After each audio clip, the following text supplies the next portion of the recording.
திமுகவின் எம்பி ஆகிறார் அண்ணாமலை.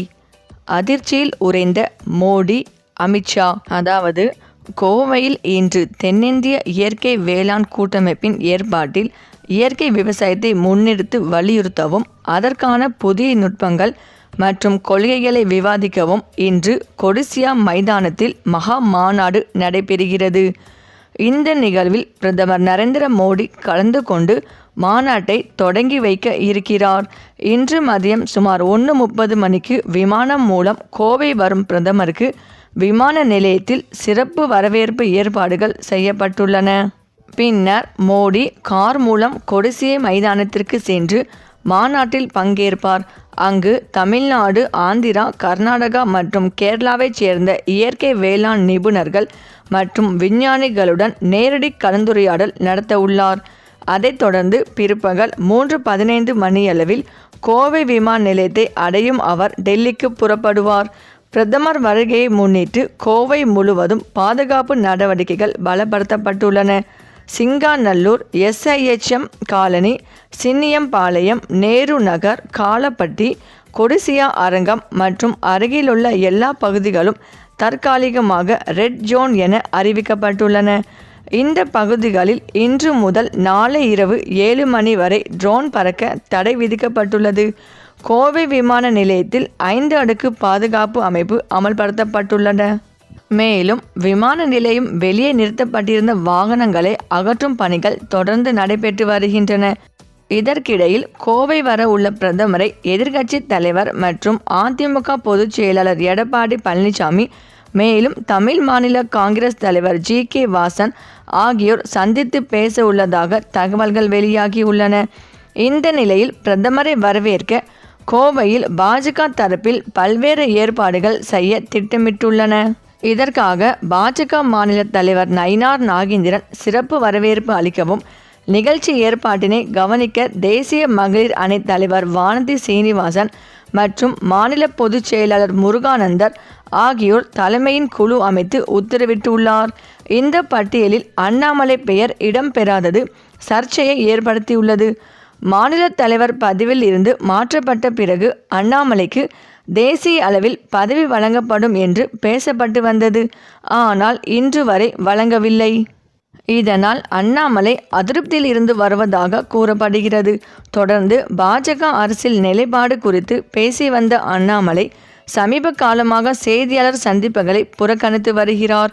அண்ணாமலை வந்த பிறகுதான் இளைஞர்கள் படை கூடியது. மூத்த நிர்வாகிகளுக்கு வாய்ப்பு மறக்கப்படுவது உள்ளிட்ட பேச்சுகள் அடிபட்டது. மறுபுறம் பாஜக மாநில தலைவராக நயினார் நாகேந்திரன் நியமிக்கப்பட்ட பிறகு கட்சியில் இருந்து அண்ணாமலையை ஓரங்கட்டும் நடவடிக்கையில் ஈடுபட்டு வருவதாக அரசியல் விவரம் தெரிந்தவர்கள் கூறுகின்றனர். மேலும் பாஜக நிகழ்ச்சிகளில் தவிர்த்து அண்ணாமலை தன்னிச்சையாக ஈடுபடுவது அவர் புதிய கட்சி தொடங்க இருக்கிறாரா என்ற கேள்வியும் எழுப்பப்பட்டு வருகிறது. பாஜக நெல்லையில் அண்ணாமலைக்கு ரசிகர் மன்றம் வைத்தது, புதிய தொழிலை தொடங்கியது உள்ளிட்ட ரிப்போர்ட் மாநில தலைமைக்கு சென்றதாக கூறப்படுகிறது. இதனால் அண்ணாமலை மீது அதிருப்தியில் இருப்பதாக கூறப்படுகிறது. இதன் காரணமாகவே கோவை வரும் பிரதமரை வரவேற்பு ஏற்பாட்டாளர்கள் பட்டியலில் இருந்து அண்ணாமலை பெயர் நீக்கப்பட்டதற்கான காரணம் என்று கூறப்படுகிறது. இந்த நிலையில் பீகார் சட்டப்பேரவை தேர்தலில் பாஜக மிகப்பெரிய வெற்றியினை கண்டுள்ளது. 243 தொகுதிகளில் பாஜக, ஐக்கிய ஜனதா தளம், LJP ஆகிய கட்சிகளின் தேசிய ஜனநாயக கூட்டணியானது 202 தொகுதிகளில் வெற்றி பெற்று காங்கிரஸ் மற்றும் RJD கட்சியினை தோற்கடித்துள்ளது. மேலும் பிரசாந்த் கிஷோரின் கட்சியான ஜன்சுராஜ் டெபாசிட் இழந்து படுதோல்வி அடைந்துள்ளது. பிரசாந்த் கிஷோர் தொடர்ச்சியாக பாஜகவை எதிர்த்து வந்த நிலையில் தற்பொழுது மோசமான தோல்வியை எதிர்கொண்டுள்ளார். அதேபோல தமிழகத்தில் தவேக கட்சி தலைவர் விஜய்க்கும் இதே நிலைமை ஏற்படும் என்று தமிழக முன்னாள் பாஜக தலைவர் அண்ணாமலை கூறியுள்ளார். மேலும் அண்ணாமலை தவேக தலைவர் விஜய் எப்போதும் பாஜகவை எதிர்ப்பதையே வேலையாக வைத்துள்ளார். தேர்தல் ஆணையம் தற்பொழுது நடத்தி வரும் SCR பணிகள் பாஜகவுடன் சேர்த்து வைத்து எதிர்ப்பதாக கூறுகிறார். இதுபோன்ற வெறுப்புகளை தெரிவிப்பது மட்டும் அரசியல் என்று நினைத்து கொண்டுள்ளார். ஆனால் மக்கள் இதை பார்த்து ஓட்டு போட போவதில்லை. மாறாக நீங்கள் என்ன சொல்லப் போகிறீர்கள் என்றும் என்ன நலன்கள் செய்ய போகிறீர்கள் என்றும் தான் பார்ப்பார்கள். இதேபோல பலமுறை ராகுல் காந்தியும் பாஜகவுடன் எதிர்ப்பை வெளிக்காட்டி 95 தேர்தல்களில் தோல்வியை சந்தித்தார். இப்பொழுது விஜயும் அதைதான் செய்து வருகிறார். அவருக்கு பிரசாந்த் கிஷோரின் நிலைமை ஏற்படும் என்றும் பிரசாந்த் கிஷோர் புது கட்சியை ஆரம்பித்து 238 தொகுதிகளில் போட்டியிட்டு தோல்வியை சந்தித்தார். ஆனால் மக்கள் மாற்றத்தை எதிர்பார்க்காததால் அவருக்கு வாக்குகள் கிடைக்கவில்லை. அதே போலதான் தற்பொழுது விஜய் கட்சியை ஆரம்பித்துவிட்டு தொடர்ச்சியாக பாஜகவை செய்யாத தவறுகளை கூறி எதிர்த்து வருகிறார் என அண்ணாமலை கூறியுள்ளார். மேலும் தென்னிந்திய இயற்கை வேளாண் கூட்டமைப்பு சார்பில் விவசாயிகள் மாநாடு கோவையில் கொடிசியா வளாகத்தில் நடைபெற இருக்கும் நிலையில் பிரதமர் மோடி சிறப்பு விருந்தினராக கலந்து கொண்டு மாநாட்டை தொடங்கி வைக்கிறார். இந்த மாநாட்டை தமிழக ஆளுநர் RN ரவி தலைமை வகிக்கிறார். இந்த மாநாட்டில் சுமார் 50,000க்கும் மேற்பட்ட விவசாயிகள் பங்கேற்க உள்ளனர்.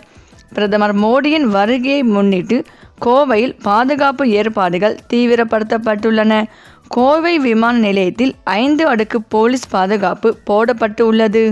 சிங்காநல்லூர், SIHS காலனி, சின்னியம்பாளையம், நேரு நகர், காலப்பட்டி, கொடிசியா உள் அரங்கம் மற்றும் அதை சுற்றியுள்ள பகுதிகள் தற்காலிகமாக ரெட் ஜோன் பகுதிகளாக அறிவிக்கப்பட்டுள்ளன. மாநாட்டில் பங்கேற்பதற்காக பிரதமர் இன்று விமானம் மூலம் கோவை வருகிறார். அங்கு மாநாட்டை தொடங்கி வைத்து உரையாற்றுவதுடன் சிறப்பாக செயல்பட்ட விவசாயிகளுக்கு விருது வழங்கி கௌரவிக்கிறார். இதைத் தொடர்ந்து அவர் தமிழகம், கேரளா, கர்நாடகா, ஆந்திரா உள்ளிட்ட மாநிலங்களைச் சேர்ந்த இயற்கை வேளாண் விஞ்ஞானிகளுடன் கலந்துரையாடுகிறார். அதன் பின்னர் கொடிசியாவில் இருந்து கார் மூலம் புறப்பட்டு கோவை விமான நிலையம் செல்கிறார். அதன் பின்னர் அங்கிருந்து விமானம் மூலம் டெல்லி செல்கிறார். இதற்கிடையில் கோவை வரும் பிரதமர் மோடியை அதிமுக பொதுச் செயலாளர் எடப்பாடி பழனிசாமி சந்திக்க உள்ளார். பிரதமர் மோடி, எடப்பாடி பழனிசாமி இடையேயான சந்திப்பின் போது கூட்டணி விவகாரம் மற்றும் பல்வேறு முக்கிய விவகாரங்கள் குறித்து ஆலோசிக்கப்படலாம் என்று கூறப்பட்டு வருகிறது.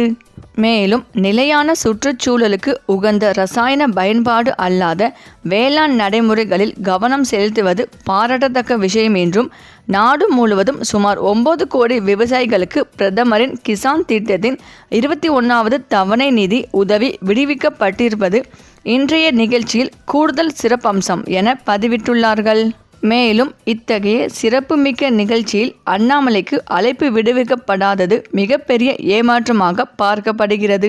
இதனால் அண்ணாமலை அடுத்து என்ன செய்ய போகிறார் என்ற கேள்வியும் எழும்பாமல் இல்லை. சரி, இந்த வீடியோ பற்றிய உங்கள் கருத்துக்களை கமெண்ட்ல சொல்லுங்க. மேலும் இந்த வீடியோ உங்களுக்கு பிடித்திருந்தால் லைக் பண்ணுங்க, ஷேர் பண்ணுங்க, மறக்காம நம்ம சேனலை சப்ஸ்கிரைப் பண்ணிக்கோங்க. தேங்க்ஸ் ஃபார் வாட்சிங்.